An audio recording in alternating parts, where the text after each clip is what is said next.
Así que, bueno, ¿y de qué vamos a hablar en esta tertulia de Zoom? En esta tertulia en la cual hay tantas cosas de las cuales conversar que uno no sabe por dónde empezar. Pero acabamos de empezar la Pascua, se acabó la Cuaresma. Pascua es un periodo de 50 días. 50 días es 40 más 10. O sea, que también es el tiempo completo, el tiempo de la salvación, como decían los antiguos profetas. La tertulia, entonces, la tertulia de ahora es una tertulia que va a fijarse en cosas más cercanas y más conocidas y demás. Durante la celebración de la Santa Misa, en realidad debería de ser durante toda la administración de todos los sacramentos, una parte fundamental e importante es la lectura de la palabra de Dios.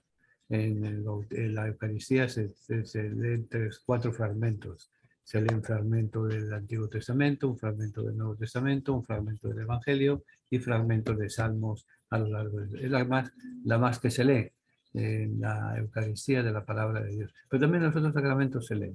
Pero el tiempo de Pascua tiene una peculiaridad especial, sobre todo a partir de la reforma litúrgica del Concilio Vaticano II, reforma litúrgica que se puso en marcha en 1965. Pensemos una cosa, desde 1962 al 65 hubo tres grandes asambleas de los padres conciliares donde se hicieron una serie de documentos, unos de más, todos son importantes, pero uno, bueno, tan importante es un billete de un dólar y un billete de $100, pero eso no dejan de ser billetes. Tan importante es una declaración del concilio como una constitución apostólica. Y de constituciones apostólicas hubo cuatro. La que nos define la Iglesia, que es el pueblo de Dios, luz de las gentes, que está atenta a las alegrías, a las penas, a las tristezas y a las necesidades de la humanidad, que es la Constitución sobre la Iglesia en el mundo actual, que es la Iglesia luz de las gentes y la Iglesia que escucha la palabra de Dios y celebra la fe en cada momento. Bueno, pues a partir del Concilio Vaticano II se organizó un poquito más las lecturas de la palabra de Dios. Y la lectura de la palabra de Dios se ha puesto en todo el tiempo de Pascua, o sea, desde el domingo de resurrección hasta el domingo de Pentecostés, o sea, 50, 60 días más o menos, la primera lectura siempre va a ser la lectura del libro de los Hechos de los Apóstoles. Y por eso he querido, viendo una serie de temas, una serie de situaciones y demás, de aquí a que veamos el libro de los Hechos de los Apóstoles en la tertulia, nos falta todavía ver todas las cartas. Vamos a ver un momento así, un abuelo de Tron, que es lo que significa la palabra de Dios en el libro de los Hechos de los Apóstoles. El libro de los Hechos de los Apóstoles es el primer el libro. ¿De qué vamos a hablar? Contenido de la clase, de la conferencia, de la tertulia de esta tarde, el tema del libro de los Hechos de los Apóstoles, autor, fecha que fue escrito y tiempo que cubre, destinatario y propósito, porque es muy importante saber a quién está dirigido un libro. A quién, por ejemplo, cuando vamos a comprar una librería, queremos una novela. Entonces, una novela es de acción, una de misterio, a qué público está dirigida esa novela, etcétera. Pues también el contenido del libro es muy importante. ¿Quién va a recibir ese libro? ¿Para quién se escribe ese libro? Y hay que tener en cuenta una cosa muy importante. Lucas, que se cree que es el autor del libro de los Hechos de los Apóstoles, era griego, por tanto la mentalidad griega, por tanto la sociedad griega era emigrante. Pensemos entonces una cosa muy importante. Todo el Nuevo Testamento, todo el Nuevo, el 90% del Nuevo Testamento está escrito por griegos, por emigrantes griegos, por exiliados griegos, por gente que andaba buscando la verdad y que no encontraban en sus religiones y por eso ven un vestigio de luz y demás. Una de las peculiaridades que tiene el libro de los Hechos, grandes eventos, pasajes famosos, eso más o menos vamos a tratar de verlo en la tertulia de hoy. Vamos a ver el siguiente. Hechos de los Apóstoles. El segundo tratado de Lucas completa la historia del Nuevo Testamento. O sea, Lucas, su obra está compuesta de dos tomos. El tomo 1 y tomo 2. Tomo 1 vendría siendo el Evangelio, la buena nueva de Jesús de Nazaret, dirigida a la misma persona que el libro de los Hechos de los Apóstoles, un tal Teófilo. ¿Quién es Teófilo? Solamente Dios sabe. Hay dos teorías.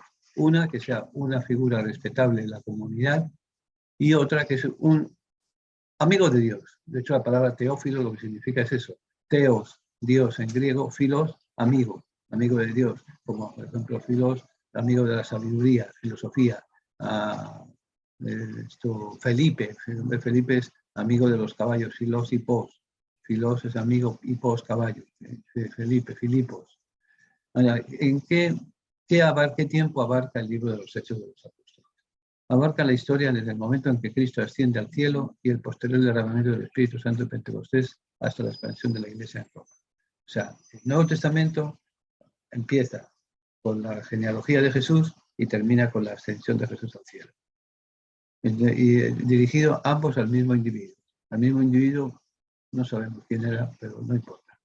Es también un método coloquial, que uno se inventa la forma de presentar una idea, una filosofía, una forma de ser, de estar en el mundo, así puede ser esto. Ahora, el libro nos muestra cómo la Iglesia de Jesucristo creció de ser un pequeño grupo de menos de 200 creyentes a una gran comunidad destinada hasta los confines del Imperio Romano. O sea, en 3 generaciones, en 5 generaciones. Primera generación del año 0 al 30, al 40, perdón. 40 al 80, la segunda generación. De 80 a 120, tercera generación. 120 a 160, cuarta generación. 160, 200, quinta generación.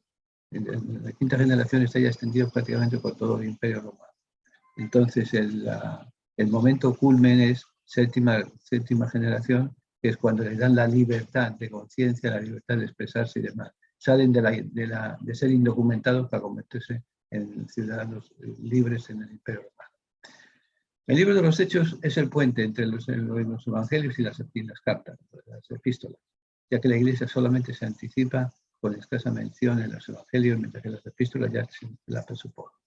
O sea, cuando leemos el Evangelio, pensamos, aquí no aparece nada de iglesia, muy poquito, solamente cuando en el Evangelio de Mateo, cuando el capítulo 16, capítulo 16, verso 16, cuando Jesús hace la encuesta. Bueno, vengan acá, ¿y qué dice la gente que soy yo? Uno que Juan el Bautista, otro que es el profeta, y Pedro dice, Juan, al fin y al cabo, tú eres el Cristo, el Hijo de Dios vivo. Y Jesús le responde, y tú eres Pedro, y sobre esta piedra edificaré mi iglesia. Iglesia. ¿Qué significa la palabra iglesia? Asamblea, comunidad, servicio a los demás. El libro de los Hechos de los Apóstoles es el puente entre los evangelios y las cartas. Pero hay que leer evangelios, cartas y hechos. Porque miren, es muy bonito decir, el libro, yo me sé de memoria, he leído la Biblia, la pregunta que me han hecho muchas veces, con la mejor buena voluntad, pero muchas veces me dicen, Patri, ¿cuántas veces has leído la Biblia entera? Pues mire, no lo sé, ni me importa. Hay libros que casi me diría que me los sé de memoria. Hay otros que apenas sí he pasado por ellos y demás. Porque no es el decir, voy a empezar a leer desde el libro del primer capítulo del libro del Génesis al último capítulo del libro del Apocalipsis, todo de un cantazo. ¿Y qué ganamos con eso? Hay que ver que en cada momento la palabra de Dios es para leerse en ciertos momentos de la vida, en ciertos momentos de la reflexión religiosa y demás. El puente entre la Iglesia y el Evangelio es el libro de los Hechos de los Apóstoles. La importancia del hecho está precisamente en cubrir este espacio histórico. Es el momento que salen de la catacumba, del clandestinaje, y empiezan la expansión universal de la Iglesia. Empiezan a darle sentido a la palabra católicos. Católico significa universal, llamada universal a la salvación, llamada universal a la fe. Vamos a ver. Tema central del libro de los Hechos de los Apóstoles. Tratado histórico de los eventos relacionados con el origen, el crecimiento, persecución y expansión de la Iglesia de Jesucristo. O sea, es el punto clave entre la primera y la tercera generación. El punto clave. En la primera generación es las que empiezan a elaborarse los evangelios. Colecciones de dichos, colecciones de historias, colecciones de tal cosa, de tal otra, los evangelios. Entonces, las epístolas van a ser ya consolidadas, las cartas de Pablo, sobre todo de Pablo, porque hay cartas de Pablo, hay cartas de Santiago, hay cartas de Pedro, hay cartas de Juan, hay cartas de Judas, hay cartas de los hebreos, hay cartas que se han perdido, por ejemplo, de Pablo, de carta a los Corintios tenemos 2, y se cree que hubo por lo menos de 5 a 7 cartas, las cuales se han perdido o se han resumido en las 2 que tenemos, y punto. Los otros apóstoles también escribieron cartas, probablemente las escribieron, pero no. Otros miembros de la comunidad escribieron obras importantes para la evangelización, como es el pastor de Hermas, es el pastor de Hermas, la didascalia, etc. Son libros, cartas, tratados para la difusión del evangelio. Suelen aparecer todos ellos a partir del siglo III, siglo IV, en que las cosas ya se han calmado un poco. Van entonces poco a poco sirviendo, acercándose poco a poco hacia el pueblo de Dios. Ahora, desde Mateo 28, 19, 20 hasta los años 30 siguientes de Jesús, nos narra qué pasó en la gran comisión de Mateo. La gran comisión de Mateo es: vayan y prediquen el evangelio a toda criatura, bautizándolos en el nombre del Padre, del Hijo y del Espíritu Santo, y yo estaré con ustedes hasta el fin del tiempo. O sea, Mateo nos presenta, como buen judío que es, el autor, dicho entre paréntesis, no se sabe quién fue Mateo, porque siempre se creyó que era el Leví de los 12. No, el Leví de los 12 era un genio en finanzas, sabía manejar los taxes y demás, pero de religión no tenía ni la más remota idea. Entonces hay un escriba amanuense que hace la síntesis de la doctrina de Jesús. Esa es miren, la gran riqueza de los 4 evangelios es que nos van presentando una síntesis de lo que ellos han escuchado durante 3 años y han ido elaborando sabiendo cada cual a qué comunidad iban a dirigirse. E hicieron una cosa que es muy común hoy en día, un estudio de mercado. Mateo se va a dirigir a los exjudíos, Marcos se va a dirigir a los paganos que están en Roma, Lucas está dirigiéndose al hombre universal, al hombre total, que es el hombre griego. Entonces presentar todo dentro del punto de la lógica y demás, todo su evangelio, presentándonos 2 ideas maestras. Una de ellas, la misericordia de Dios, y otra de ellas es: a Dios lo encontramos en el pobre, en el sentido, en el abandonado, en el caminar de la vida. De hecho, estos días se va a leer la lectura del Evangelio de Maús. Me parece que es el próximo, no este domingo, sino el tercer domingo. Las lecturas de la palabra de Dios del tiempo de Pascua son muy interesantes. Las 3 primeras son apariciones de Jesús. Vimos la semana pasada que se aparece en el sepulcro vacío. Vamos a ver esta semana la Tomás, que siempre es clásico. Tomás, si no toco, no veo, no creo. La duda de la fe. Vamos a ver la próxima semana de Maús, antes o después. Y después vamos a ver ya, consecuencia de Dios, Jesús se presenta como el pastor. El pastor que nos va a marcar una serie de pautas para seguir adelante. Esa es Entonces, el Espíritu Santo convierte débiles hombres en los que trastornan el mundo. Sobra del Espíritu. O sea, es una obra en conjunto. No es decir, Dios crea y se queda mirando desde la ventana a ver qué es lo que he hecho yo, qué es lo que no he hecho, qué cosa es frágil, cosa no es frágil, y ahora le toca a mi hijo a redimirlo. Porque estos han sido tan zánganos que han metido las patas, se han condenado y hay que salvarlos porque si no la cosa está mal. Y entonces el Espíritu Santo se encarga de sanar, se encarga de santificar. Es una obra conjunta de los 3, una obra conjunta de la Trinidad. Y la vamos a estar viendo siempre y cuando queramos escuchar la palabra de Dios que se nos va presentando en ese sentido cada día mejor. Pedro y Pablo son los personajes centrales de Hechos. En el Nuevo Testamento va a tener 2 personajes, Jesús y el pueblo. En el libro de los Hechos va a tener Pedro y Pablo y Jesús, que está en la retaguardia. La iglesia de Antioquía, como misionero de los gentiles, de Antioquía es la ciudad de Antíoco. Antíoco, recuerden que toda la zona de Siria, el Líbano, Turquía, Grecia, el norte de Egipto, Israel, Arabia Saudita y demás, eran parte del imperio griego, del imperio que había conquistado Alejandro Magno, una de las figuras más importantes de la historia de la humanidad. Entonces, al morir él, muere joven, 30 y pico de años, muere supuestamente, según las muchas leyendas, picado por una serpiente, porque él decía que era inmortal y no iba a hacer nada en una serpiente, se dejó picar de la serpiente y se llevó la miseria. Pero entonces el reino de él se reparte. Y la parte de Egipto, Siria, le toca a uno de sus generales, el general Antíoco, que va a instalar la dinastía de los Antíocos en la zona. Uno de los peores, de los más sanguíneos de ellos, es quien mata a los macabeos y quiere acabar con la religión judía y demás.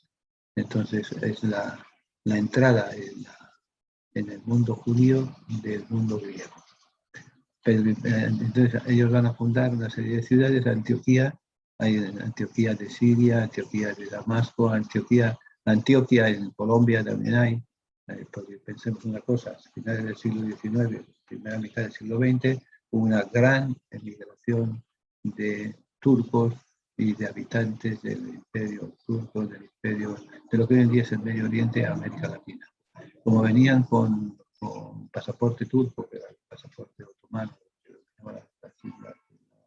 el área, todos ellos se llaman como los turcos.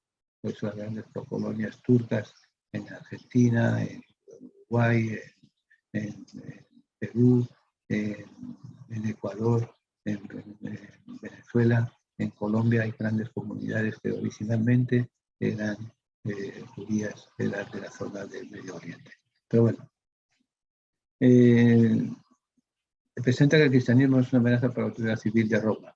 Las revueltas eran causadas por los oponentes. O sea, los alfafueras, las bofetadas que hay, es causadas por una cosa que se llama envidia, se llama celo, se llama ignorancia. Poca doctrina nueva aparece en el libro de los Hechos de los Apóstoles. Es la historia de poner en práctica lo que los 4 evangelios nos han señalado. Los 4 evangelios nos han enseñado: Jesús es el Señor. Marcos nos invita a formar parte del reino. Mateo, a través del perdón, a través de la misericordia y la búsqueda del hermano. Lucas, y la contemplación del misterio de Dios. Juan, el principio era la palabra y demás. Luego después ya es la implementación de ello. Hay grandes enseñanzas, nos va a mostrar cómo se forma en la comunidad, etc. Pero bien, ¿a quién dirige Lucas su obra? El destinatario. Teófilo fue su destinatario. Nos lo dice Lucas, capítulo 1, verso 3, en el libro de Hechos, capítulo 1. ¿Quién es Teófilo? Por eso repito, hay 2 teorías. Una que es una figura destacada de la comunidad. De la comunidad griega, de la comunidad no solamente griega, sino hay que pensar una cosa muy importante. En Jerusalén de Jesús, Jerusalén del tiempo de Jesús, era plurilingüe, era multilingüe. Se hablaban muchos idiomas. De ellos había 3 universales, 3 de comunicación: el griego, el hebreo y el latín. El hebreo porque era la lengua del pueblo de Israel, del pueblo que quedaba allí, los restos que habían quedado de las 12 tribus, quedaban 2 tribus nada más. Era la lengua nativa, la lengua madre de la zona. El latín era la lengua comercial y la lengua del gobierno. Y el griego la lengua intelectual, la lengua de la ciencia, la lengua de la gente de clase media alta. ¿Jesús qué hablaría? Pues Jesús habló pues, arameo y hebreo para rezar. El hebreo se usaba, no tenía tanta difusión como el hebreo. Es una lengua que se usaba en varios países. De hecho, todavía se sigue usando en ciertos rincones de Siria y de Irak y demás. El hebreo era la lengua de rezo, la lengua oficial. El arameo era la lengua común del pueblo. Que todavía, repito, sigue tanto hebreo como arameo, sobre todo arameo, se sigue utilizando y demás. Entonces, el que dirija a Teófilo es alguien conocido de la comunidad o escribe un inmigrante. Es como, por ejemplo, 100 años de soledad, lo escribe un colombiano, para los colombianos. Es un lenguaje universal. Pues es una novela de las novelas del siglo XX, de las grandes aportaciones de la literatura universal de un pueblo hermano que es el pueblo colombiano. Hay que entender el submundo colombiano para poder entender 100 años de soledad. Como hay que entender el mundo puertorriqueño para conocer la carreta. Como hay que entender el mundo dominicano para conocer la historia de la ciudad moral, de Joaquín Balaguer, refiriéndose a la ciudad vieja de Santo Domingo. Y así por adelante podríamos ver. El texto nos lleva al contexto. No entenderemos el texto si no conocemos el contexto en el cual ocurre eso. Pues lo mismo ocurre con... Bueno, El caso es el siguiente. No sabemos quién es. Teófilo puede ser una figura destacada o un amigo de Dios. Teófilo, amigo de Dios. Es lo que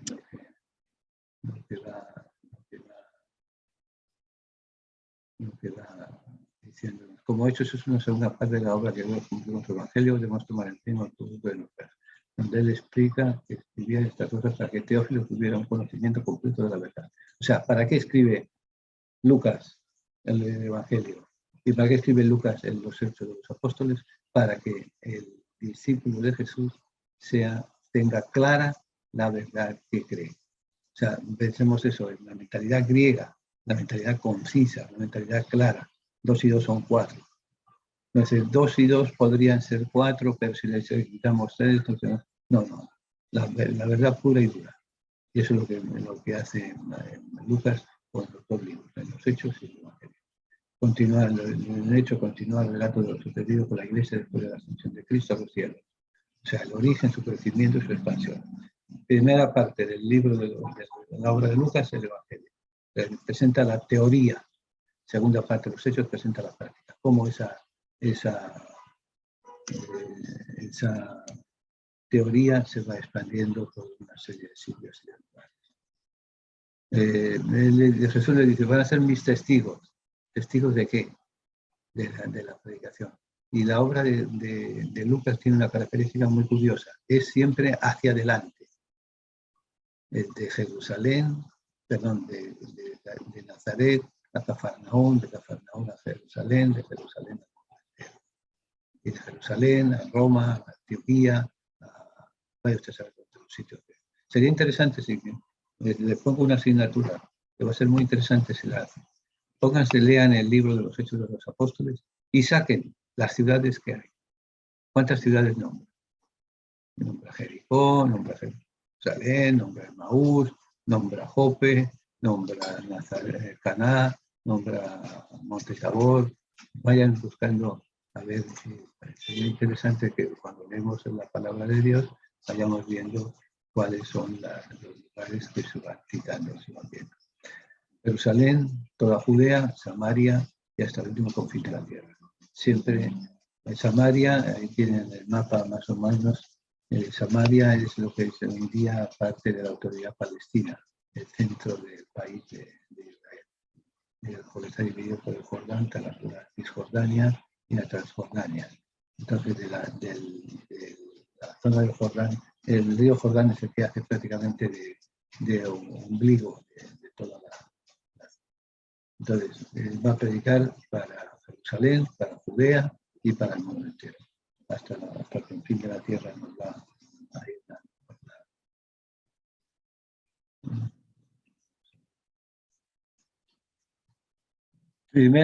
Segundo tratado de Teófilo, la pregunta de la restauración del reino de Dios, la respuesta del Señor. O sea, los primeros capítulos, los primeros versos, los 8 primeros versos, es bien conciso, hay que pensar eso. Cada uno tiene sus cadaunadas. Cada uno es hijo de sus circunstancias. Las circunstancias de cada uno de nosotros, de Teófilo, son muy claras. La pregunta es, ¿cuándo va a venir el reino de Dios? Es la pregunta. O sea, la primera parte es el libro del Evangelio, presenta la doctrina. Pues esa doctrina, ¿cuándo se va a aplicar? Porque es muy bonito decir una serie de historias, una serie de circunstancias, pero ¿y esto cuándo va a ser? ¿Cuándo va a ser realidad? Entonces, la restauración del reino de Dios. A restaurar el reino de Dios. El reino que ellos han venido a hacer, que se le da a David, de David a Salomón, de Salomón a los hijos, etcétera, hasta que desaparece el reino. Ahora, ¿cuándo va a haber la restauración del reino? Entonces, la respuesta del Señor es bien clara. No les toca a ustedes saber los tiempos. El tiempo cuando Dios quiera. Cuando reciban el Espíritu Santo, recibirán poder cuando lo reciban. Poder de sanación, poder de diversas lenguas, poder de convocar a los demás, poder de condenar a los demás. Y ahora también no nos toca a nosotros saber los tiempos, o sea, en el cual nos está diciendo, vivamos el día de cada día, vivamos el hoy de cada día. Es lo que Dios nos ha invitado, vivir cada día. No decir, el reino de Dios va a venir cuando yo tenga 65 años. Por mientras tanto, ancha Castilla, hacer lo que me da la gana, hacer en mi vida lo que me parezca bien. No, no. Hay que hacer lo que tenemos que hacer hoy. ¿Por qué hoy? Porque hoy es lo único que tenemos. Digamos una cosa, todo lo que estamos escuchando ahora en nuestra tertulia por Zoom, vivimos ayer, el día de ayer. Ayer, seguramente que metimos las patas en alguna cosa. ¿Puede remediar la metida de patas? Mañana supuestamente marca el horario, tenemos que ir a misa, tenemos que ir a visitar a fulano de tal, a Milano de tal, tenemos que estamos enfermos, ¿quién le dice a usted que mañana va a estar vivo? ¿Por qué nos preocupamos? No, mañana se me acaba el guame, se me acaba el tiempo de vida, voy a irme a confesar, irme a hacer, porque si acaso viene. No. Vamos como si nunca moriremos y estamos en este mundo. Ahora, ¿cuándo vamos a recibir el poder para hacer presente el Espíritu de Dios en el mundo? Cuando recibamos el Espíritu Santo. ¿Cuándo recibimos el Espíritu Santo? Cuando nacemos, cuando somos bautizados, cuando recibimos la confesión, cuando recibimos la Eucaristía, cuando recibimos la confirmación, cuando recibimos la unción de enfermos, cuando recibimos el matrimonio, cuando recibimos la consagración sacerdotal, cuando recibimos los momentos sagrados. Son los momentos sagrados o los sacramentos. En ese sentido, es lo que nos quiere decir. Capítulo 1, verso 9 al capítulo 8, verso 3. Capítulo segundo nos habla de la llegada del Espíritu Santo. Lo hace de una forma, si queremos, teatral, viento, lengua de fuego, idioma, conversión de 3.000 personas, llamados al arrepentimiento, predicación. O sea, tiene dos puntos importantes. Estos 8 primeros capítulos. La llegada del Espíritu Santo, que transforma toda la vida de los apóstoles, transforma la vida de la comunidad. ¿Cómo? ¿De un cantazo? No, poco a poco. Es como las semillas. Las semillas normalmente tardan días, semanas, meses, años en desarrollarse. Pero están ahí, tienen la fuerza. Yo os he dicho un montón de veces y me impresionó, por eso se lo recuerdo. En el Museo del Cairo, el Museo Egipcio del Cairo, está la tumba de Tutankamón. Entonces, en la tumba de Tutankamón encontramos no solamente el cuerpo, sino una serie de instrumentos de labranza, una serie de instrumentos de guerra, una serie de semillas. Tienen 3.000 y pico, 4.000 años. Están allí muertas de la risa. Mientras no se siembren, no van a dar fruto. Al momento que se siembren, de cada una, 56. Entonces, hay que ver entonces. Conocemos la teoría, ahora vamos a ver quién nos avisa de que tenemos que vivirlo, la predicación de los apóstoles. ¿Quiénes son los apóstoles? Somos todos, usted y yo. Uno porque es sacerdote, tengo una obligación mayor que usted que no es sacerdote o sacerdotisa. Pero no quita la predicación de los apóstoles. ¿Cómo predicamos? Pues uno predica desde el altar, desde el púlpito y demás. ¿Ustedes desde dónde predican? Desde el ejemplo de cada día. Desde la familia de cada día. Ahí es donde tienen que predicando, viviendo el evangelio. Entonces, nos recuerda una cosa, que no todo fue blanco y negro, no todo fue lindo. Tenemos el caso de Ananías y Zafira, que se quisieron pasar de listos y quisieron dar una limosna y se quedaron con otra parte de la limosna. No, a Dios o le damos todo o no le damos nada. Eso es con raquetería, ¿no? Entonces, y luego también hay en el capítulo 6, en el capítulo 5 está la mentira que cometen Ananías y Zafira y tratando de engañar al Espíritu Santo. Pero en el capítulo 6, en el 6, habla de la institución de los diáconos. Aquí hay un dato muy importante. Es el momento clave de la expansión de la iglesia. Hasta ese momento, la mayoría era un grupito de caminantes, se llamaban los del camino, que había nacido ese grupo, se había formado en torno al lago de Tiberíades, en Galilea, y habían ido predicando el ser de un tal Jesús, etc. Entonces, una de las cosas que se hace hincapié es precisamente dar de comer al hambriento, dar de beber al sediento, acoger al peregrino, etc. Los mandamientos de la ley de Dios. Los mandamientos de la ley de Dios son tan válidos para el judío como para el cristiano. no quita de que hay que predicar, hay que vivir lo que nos dice la predicación y demás. Pero entonces hay lo de siempre, las chismerías de siempre. A los míos yo les doy más, a los otros les echan, les lleven la miseria. No. ¿Y quién se dan cuenta? Los que son de fuera del pueblo de Dios, los extranjeros, los emigrantes que están en Jerusalén. Han sido adeptos judíos, griegos que se han convirtiendo al judaísmo y que siguen buscando más.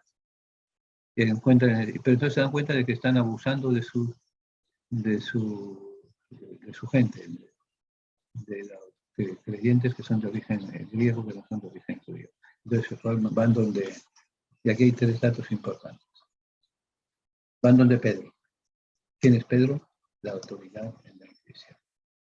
Donde está Pedro está la iglesia, se va a decir después. Pedro, a él le piden cuentas. Señor, se nos está discriminando, hay que poner soluciones porque tan pobre es el huérfano griego como el huérfano judío. Tan pobre es la viuda griega como la viuda judía. Tan pobre es el enfermo judío como el enfermo griego.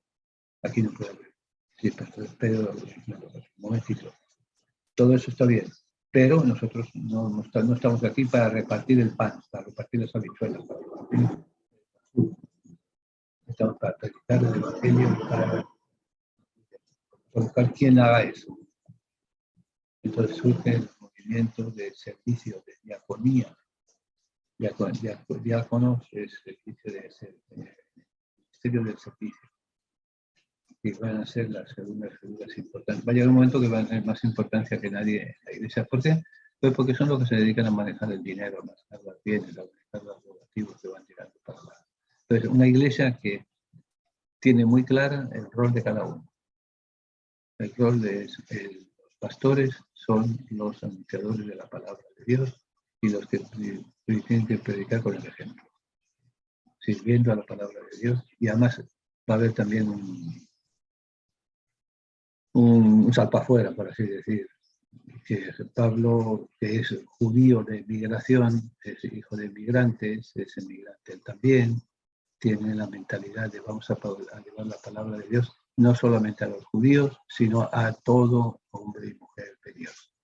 Entonces va llevando ahí, va haciendo presente a Dios entre los gentiles. Pero entonces lo de siempre, que si este bautiza esto, que si eso, entonces van a Jerusalén. ¿Qué hacen? Primero, reunir a la asamblea, reunir en comunidad. Segundo, rezar, pedir la luz del Espíritu Santo. Tercero, dialogar. Cuarto, una vez se ha llegado al diálogo a las conclusiones, entonces tomar decisiones que después van a obligarse a todos. Y eso es lo que es. Fíjense, esos primeros capítulos, los 6 primeros, 6, 7 primeros capítulos son muy interesantes para entender el funcionamiento de la Iglesia, para entender lo que debería de haber sido el funcionamiento de la Iglesia, que después, por una serie de, al fin y al cabo, decía Martín Lutero, la Iglesia es santa y pecadora, santa porque tiene fundamento en Cristo que es santo y pecadora porque tiene su fundamento también en los seres humanos que somos sangre y pecado. Bien, núcleo de Jerusalén, núcleo de Galilea se traslada a Jerusalén, también sigue en Galilea, de Jerusalén al mundo entero, Judea y Samaria. Primero continúa la persecución de Esteban es la figura más importante de la primera comunidad de los diáconos, es el que tiene la fuerza suficiente para enfrentarse a los judíos, al Sanedrín, pero también termina, pues eso, aunque se mete al Redentor, termina crucificado, termina matándole y demás. Entonces, hay que dispersarse. Esteban lo mata. El sitio donde, según la tradición, asesinaron a San Esteban es donde está ahora el Instituto Bíblico Arqueológico de San Esteban de Jerusalén. Estábamos hablando de